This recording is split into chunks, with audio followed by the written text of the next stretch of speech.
Now we are glad to be joined by Senator Kelly Ayotte. Senator Ayotte, thanks for joining us. Thanks, Adam. Great to be with you. Great to be with you as well. We were talking to Governor Hassan earlier about the latest WMUR Granite State poll, which says about 43% of people haven't made up their mind yet in this race. So if we take out that top line of the presidential race, what is this Senate race about at the state level? What this Senate race is about is who's going to be New Hampshire's voice in the Senate. And I've fought to work across party lines to get results, like on the heroin bill we passed, the Comprehensive Addiction and Recovery Act, to get support for New Hampshire in prevention, treatment, and recovery. The work I've done across the aisle with Senator Shaheen to help our veterans, and we've got a lot more work to do, and to support our men and women at the shipyard and the Guard, and so much work that I've been able to work across the aisle to get done.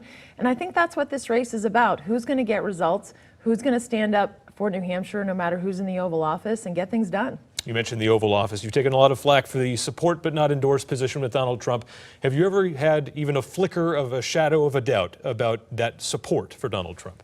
Well, again, I said I'll be voting for him, but I have some disagreements with them, and I've been quite clear on that. And I guess the question I have is, when will Governor Hassan, call Secretary Clinton out, for example, for what's happened with this private server?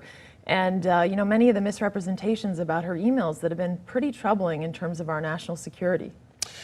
You were the chief law enforcement officer of this state, and you're very close with law enforcement still, even as a member of the U.S. Senate.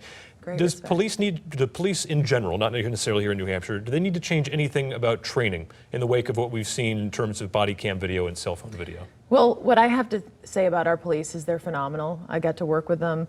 They're very focused on community policing in our state, and I have so much respect for them. And I think it's really important that we support them. And I know they're constantly revising their training to make sure that they're learning the very best about how to serve their communities. And I wish other places in the country were like New Hampshire in terms of the attitude of their police officers. Are incredible, working together at every level. And so I have great admiration for them. I know they're constantly trying to do better themselves.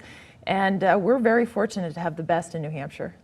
NFL quarterback Colin Kaepernick has been in the news lately for not necessarily standing during the national anthem. Do you think the NFL should discipline him for that? What I think is that our men and women have fought and died for his First Amendment rights to do that. But I don't have to agree with it, and I don't agree with it. And it's obvious, I don't agree with what he did, and also he's no Tom Brady. That's for sure. As a 49ers fan, I can definitely say that. Tell us one thing quickly here that you like about Governor Hassan. Certainly I admire her as a mother. All right. Well, there we go. Senator Ayotte, thank you so much for your time. We'll definitely be seeing you out on the campaign trail, certainly after the primary and over the next couple of months. Yeah, I look forward to that, Adam. Thank you. Thanks for joining us.